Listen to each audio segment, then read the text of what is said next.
Hello everyone, and welcome to SunUp. I'm Lyndall Stout. Oklahoma's wheat crop is really heading out now, and joining us to talk about how things are looking is Josh Bushong, our Extension area agronomist. And Josh, we talked a few weeks ago. How have things changed with the crop since then? Well, it's definitely grabbed another gear down southwest. I still say we're at least 10 days, 2 weeks or ahead of schedule as far as maturity goes. Unfortunately, since early March, northwest Oklahoma still has yet to receive some significant rain. So for the most part, most of the wheat's looking great. We've had some disease issues, namely stripe rust. We've had pretty much from the Red River all the way up to Kansas now. We have some pockets, but definitely some pockets worse than others.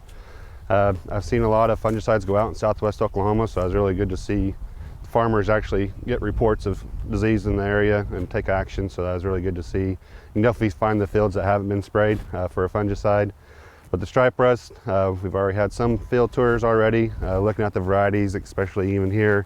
We can see a good response. Some varieties definitely have some resistance, especially as we get to the reproductive stages after boot.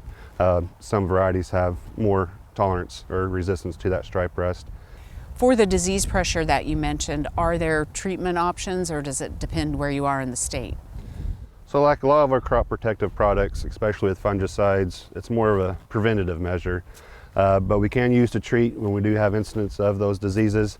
But that goes back to growth stage. As we get further along in wheat development, especially southwest Oklahoma, we're already past anthesis, we're past flowering, we're starting to feel those berries, we're a little bit too late.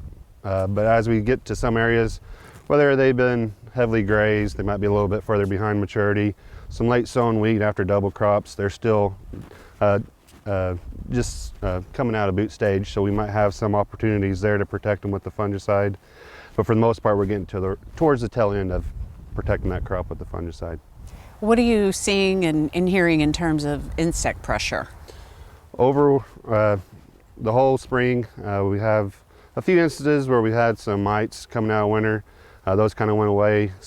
Those are mostly southwest Oklahoma that I got those reports. But as we got some big rains down there, some guys did have to spray.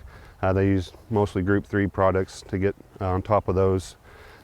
We have seen some aphids throughout whole western Oklahoma. You mentioned plot tours starting, field days, exciting time of year. We want people to come out, but for those who haven't been before, what can they expect?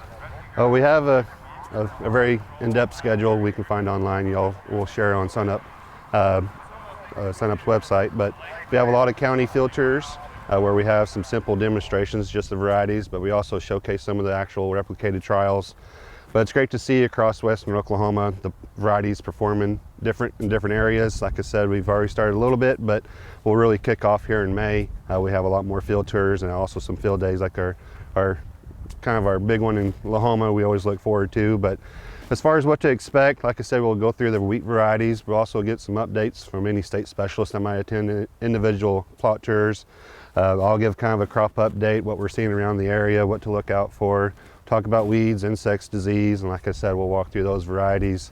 All right, thanks a lot, Josh. And for a link to the field days and the plot tours, just go to sunup.okstate.edu.